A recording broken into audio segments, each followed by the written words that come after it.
Friends, welcome to அஷ்ம்பாதி vlog. இன்னைக்கு vlog வந்து பாத்தீங்கன்னா என்னோட வெள்ளிக்கிழமை ரொட்டீன் விலாக் தான் வந்து உங்க கூட வந்து ஷேர் பண்ணிக்கிறேன். இன்னைக்கு வெள்ளிக்கிழமையில எப்படி இருக்குமோ அதை தான் வந்து ஷேர் பண்ணியிருக்கேன். இன்னைக்கு காலையில எழுந்திரிச்சு வாசல் தெளிச்சு கோலெல்லாம் போட்டுட்டு நிலைவாசலாம் அலங்காரம் பண்ணிட்டு அதுக்கப்புறம் தான் வந்து வீடியோ எடுத்திருந்தேன். இந்த விலாக் வந்து போன வாரத்துக்கு முந்தின வாரம் எடுத்த விலாக் இது. அது வந்து அப்படியே இருந்தது. வீடியோ போடுறதுக்கு டைம் இல்லையா, அதனால அப்படியே இருந்தது. நான் எப்பவுமே நிலைவாசல வந்து பாத்தீங்கன்னா பச்சை அரிசி கலந்து அந்த மஞ்சள் எல்லாம் கலந்து அச்சதை மாதிரி வைப்பேன். அது எதுக்குன்னு வந்து பாத்தீங்கன்னா எறும்புகளும் சாப்பிடும். நம்ம கோவிலாம் எப்படி துவார பாலகர்கள்னு சொல்லிட்டு அவங்களோட அனுமதி வாங்கிட்டு நம்ம கோயில்களை போவோம் இல்லையா, அந்த மாதிரி நம்ம வீட்டோட நிலைவாசல அந்த மாதிரி துவார பாலகர்கள் இருப்பாங்க. அவங்களுக்காகவும் அந்த பச்சரிசியை வந்து மஞ்சள் போட்டு அச்சத மாதிரி நான் எப்பவுமே வந்து வெள்ளிக்கிழமை வைப்பேன். இந்த வெள்ளிக்கிழமையால எனக்கு மட்டும் தானா இல்லைன்னா உங்களுக்கும் இப்படி இருக்குமான்னு கமெண்ட்ல சொல்லுங்க. இந்த வெள்ளிக்கிழமை வந்து பாத்தீங்கன்னா நான் 2:30 மணிக்கெல்லாம் இருந்துச்சு ஹீட்டர் வந்து தண்ணி எல்லாம் போறதுக்கு ரெடி பண்ணிட்டு டைம் வந்து ஏன் நம்மளுக்கு வந்து தூக்கம் ஒரு மாதிரியா வந்துகிட்டே இருக்கு அப்படி டைம் என்னன்னு பார்த்தா மணி 2:30 ஆகுது.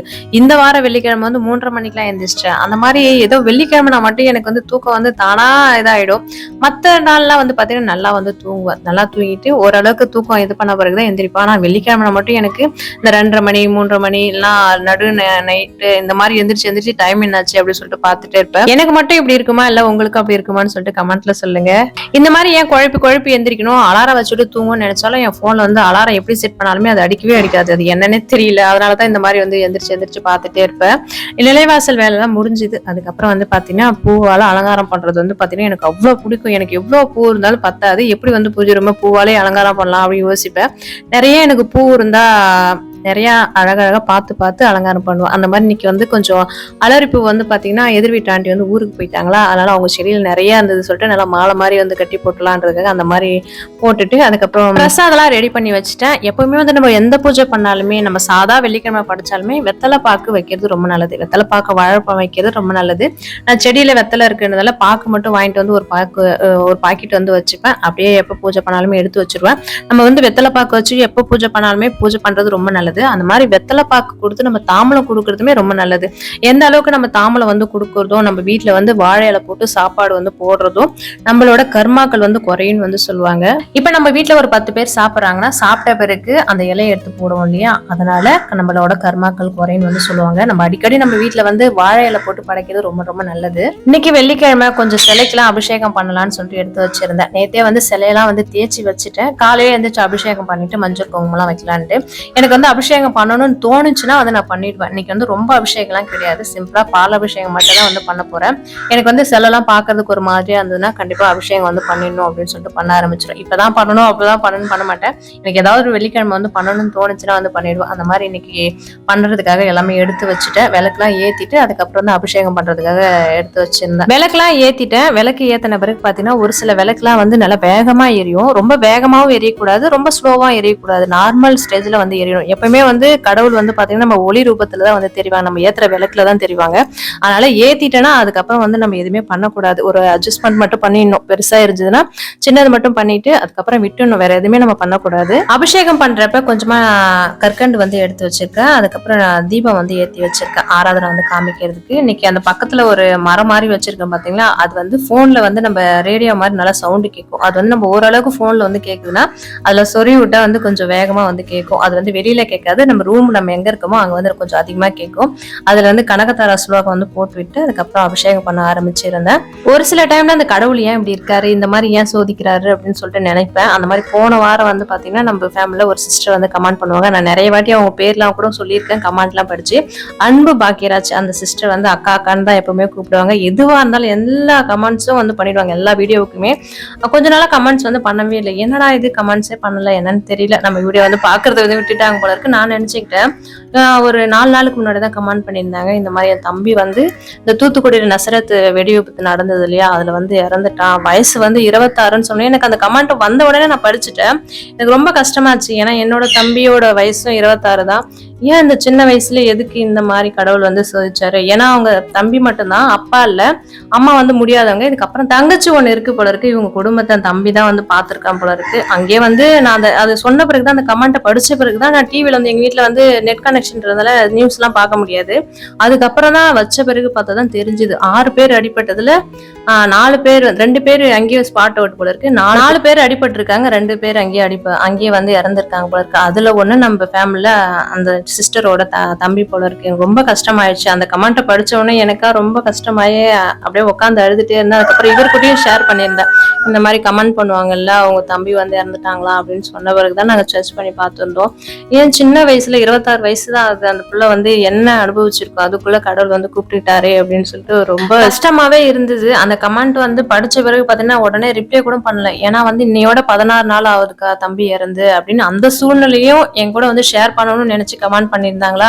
எனக்கு என்ன சொல்றதுன்னே தெரியல. அதுக்கப்புறம் ஒரு 2 நாள் கழிச்சுதான் எனக்கு மனசை கொஞ்சம் தேத்திக்கிட்டு அவங்களுக்கு தைரியப்படுத்துற மாதிரி கமெண்ட் வந்து பண்ணியிருந்தேன். இதுக்கப்புறம் அந்த குடும்பத்தை வந்து கடவுள் தான் பாத்துக்கணும்னு சொல்லிட்டு நீங்களுமே வந்து ப்ரே பண்ணிக்கோங்க, நானுமே வேண்டிக்கிறேன். அபிஷேகம் எல்லாம் பண்ணி முடிச்சிட்டேன். சிம்பிளா வந்து பால் மட்டும்தான் எடுத்து வச்சிருந்தேன், அதனால சீக்கிரமா வந்து அபிஷேகம் வந்து பண்ணி முடிச்சுட்டு அதுக்கப்புறம் அந்த புதுசா ட்ரெஸ் எல்லாம் வந்து வாங்கிட்டு வந்தேன் இல்லையா, அந்த கன்னிகா பரமேஸ்வர்ல ரொம்ப சூப்பரா இருந்தது. நான் முருகருக்கு வந்து வாங்கிட்டு வந்ததான் 10மோ 10ஆவதோ நினைச்சிருந்தேன். அவருக்குமே ரொம்ப சூப்பரா இருந்தது. அன்னபூர்ணி தாயாருக்கு இதுக்கு முன்னாடியே வந்து ரொம்ப பெருசா தான் இருக்கும், ஒரு மாதிரி வந்து இடத்த அடைச்ச மாதிரி இருக்கும். இந்த ட்ரெஸ் வந்து வாங்கிட்டு வந்தது பாத்தீங்கன்னா ரொம்ப கச்சிதமா அழகா இருந்த மாதிரி இருந்தது. முருகருக்கு வாங்கிட்டு வந்தது வந்து 50 ரூபாய்க்கு வாங்கிட்டு வந்தேன். இந்த ட்ரெஸ் வந்து பாத்தீங்கன்னா 30 ரூபாய்க்கு அன்னபூர்ணி தாயாருக்கு. நான் ஒன்னோட தான் வாங்கிட்டு வந்தேன். இது போட்ட பிறகு ரொம்ப அழகா இருந்ததா. இதுக்கப்புறம் எப்பயாச்சும் போனா வந்து வாங்கிட்டு வரணும்னு நினைச்சிட்டு இருக்கேன். அபிஷேகம் எல்லாம் பண்ணிட்டு அதுக்கப்புறம் வந்து மஞ்சள் குங்குமம் எல்லாம் வச்சுட்டு அவங்கவுங்களும் அங்கங்க எடுத்து வச்சுட்டு இருந்தேன்.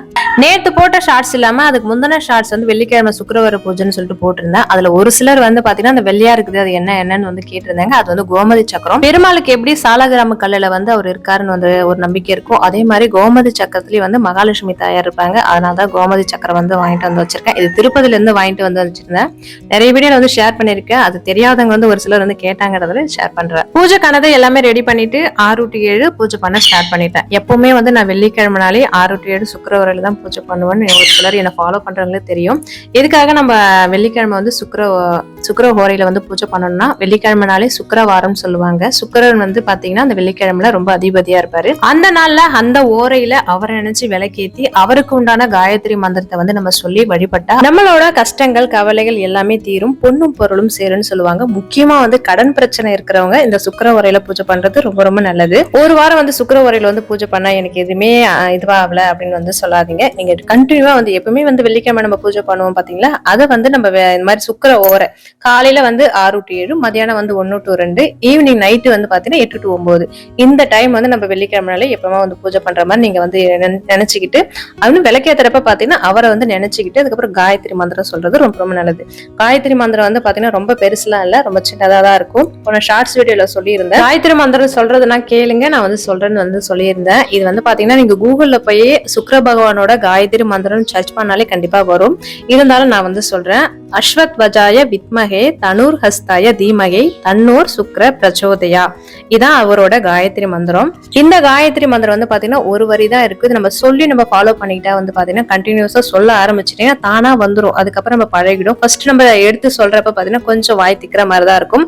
இதோட காயத்ரி மந்திரம் வந்து பாத்தீங்கன்னா டிஸ்கிரிப்ஷன் பாக்ஸ்ல வந்து கொடுக்குறேன். இல்லைன்னா உங்களுக்கு வேணும்னா கூட பாத்தீங்கன்னா கூகுள்ல போய் சர்ச் பண்ணாலே கண்டிப்பா கிடைக்கும். இந்த காயத்ரி மந்திரத்தோட பொருள் என்னன்னு வந்து பாத்தீங்கன்னா, அஸ்வ கொடியை கொண்ட அசுரர்களின் குருவே எங்களுக்கும் எங்கள் குடும்பத்துக்கும் சுப நிகழ்ச்சிகளை தந்தருள்வாய், வெள்ளி எனும் சுக்கிர வேந்தனை எங்களுக்கும் எல்லா காலத்திலும் வரங்களை தந்து வாழ வைப்பாயாக என்று அர்த்தம். இதுதான் இந்த காயத்ரி மந்திரத்தோட அர்த்தம். இதை வந்து நம்ம இன்னும் வந்து அவருக்கு பிடிச்சமானது நம்ம செஞ்சு வச்சு படைக்கணும்னா, நைவேத்தியம் வந்து பாத்தீங்கன்னா வெள்ளை மொச்சை வந்து அவருக்கு ரொம்ப பிடிச்சமான ஒண்ணு. அதுக்கப்புறம் வெள்ளை தாமரை, வெள்ளையா எதுலாம் இருக்கோ அவருக்கு வந்து பிடிச்சமானது. அதனாலதான் வந்து வெள்ளை தாமரை, வெள்ளை மல்லிகை பூ, அதுக்கப்புறம் வெள்ளை மொச்சை இதெல்லாம் வந்து அன்னைக்கு நம்ம வச்சு படைக்கிறது ரொம்ப நல்லது. முக்கியமா வந்து சுக்கிர பகவான் வந்து வெளியில தான் இருப்பாரு. இந்த சுக்கிரவார பூஜைன்றது வந்து பாத்தீங்கன்னா பிரம்ம முகூர்த்த பூஜைக்கு ஈடான ஒரு பூஜை. அதனாலதான் வந்து எப்பவுமே வந்து 6 to 7 வந்து நான் எப்பவுமே கண்டினியூஸா வந்து கிட்டத்தட்ட ஒரு வருஷத்துக்கு மேலன்னு நினைக்கிறேன். ஒரு வருஷத்துக்கு மேல வந்து நான் சுக்கிரவாரையில தான் வந்து பூஜை பண்றேன். சுக்கிரவாரையில வந்து பூஜை பண்ணிட்டா நம்மளுக்கு வந்து கடன் தீந்துரும், நிறைய வந்து சேரும் அப்படிலாம் கிடையாது. கடவுள் வந்து நம்மளுக்கு எது இருந்தாலுமே எவ்வளோ வந்து நம்மளுக்கு துன்பம் இருந்தாலும் கஷ்டங்கள் இருந்தாலும் அதை சமாளிக்க கூடிய சக்தியை வந்து கொடுக்குறாரு இல்லையா, அதுவே ஒரு பெரிய விஷயம் தான். கடவுள் கிட்ட போய் நம்மளுக்கு அது கூட இது கூட எல்லாம் கேட்டுக்கிட்டு இருக்க கூடாது. நம்மளுக்கு படைச்ச அவருக்கு நமக்கு என்ன தேவையோ அவர் வந்து கண்டிப்பா கொடுப்பாரு. நம்ம ஏகப்பட்ட கடன் வந்து வாங்கி வச்சிருப்போம், அது வந்து ஒரே டைமா வந்து அடையணும்னு நினைக்க கூடாது. கொஞ்சம் கொஞ்சமா ஏதோ ஒரு மூலியமா வந்து அதை அடைஞ்சுக்கிட்டே வரும். பூஜை எல்லாம் பண்ணி முடிச்சுட்டு காயத்ரி மந்திரம் முடிஞ்ச வரைக்கும் நான் காயத்ரி மந்திரம் சொல்லுவேன். இல்லைன்னா வந்து 108 போற்றிகள் இருக்கு இல்லையா சுக்கிர பகவானோட, அது வந்து சொல்லி முடிச்சிருவேன். எனக்கு வந்து ரொம்ப நேரம் ஆகாது, கொஞ்ச நேரத்துல போனை பார்த்தாலே வந்து சொல்லி முடிச்சிருவேன். டைம் ரொம்ப அதிகமாயிடுச்சுன்னா வந்து அந்த சுக்கிர ஹோரை வந்து 6 to 7 இருக்கு இல்லையா, 7 மணிக்குள்ள இருக்குதுன்னா அந்த 108 போற்றிகள் வந்து சொல்லிடுவேன். இல்ல டைம் ஆயிடுச்சுன்னா வந்து காயத்ரி மந்திரத்தோட முடிச்சுப்பேன். அந்த மாதிரி இன்னைக்கு கொஞ்ச நேரம் உட்காந்து காயத்ரி மந்திரம் படிச்சுட்டு அதுக்கப்புறம் 108 போற்றிகள் வந்து சொல்லிட்டு அதுக்கப்புறம் தான் கிச்சனுக்கு வந்திருந்தேன். இன்னைக்கு சமையல் வந்து பாத்தீங்கன்னா ரொம்ப வந்து செய்யற மாதிரி இல்லை, ஏதாவது சாம்பார் இந்த மாதிரிலாம் செஞ்சுட்டே இருப்பேன்னு சொல்லிட்டு இன்னைக்கு வந்து ஒரே சாம்பார் சாதமா செஞ்சிடலாம் அப்படின்றதுக்காக இன்னைக்கு சாம்பார் சாதம் தான் செஞ்சுட்டு இருந்தேன். எல்லாமே ரெடி பண்ணிட்டேன். சாம்பார் சாதத்துக்கு தாளிக்கே ஆரம்பிச்சிட்டேன். கடைசியில பாத்தீங்கன்னா எல்லாம் ரெடி ஆயிடுச்சு, சாம்பார் பொடி மட்டும் காணோம். கடையில போய் வாங்கிட்டு வர சொன்னா அங்கேயுமே வந்து சாம்பார் பொடி இல்லையா.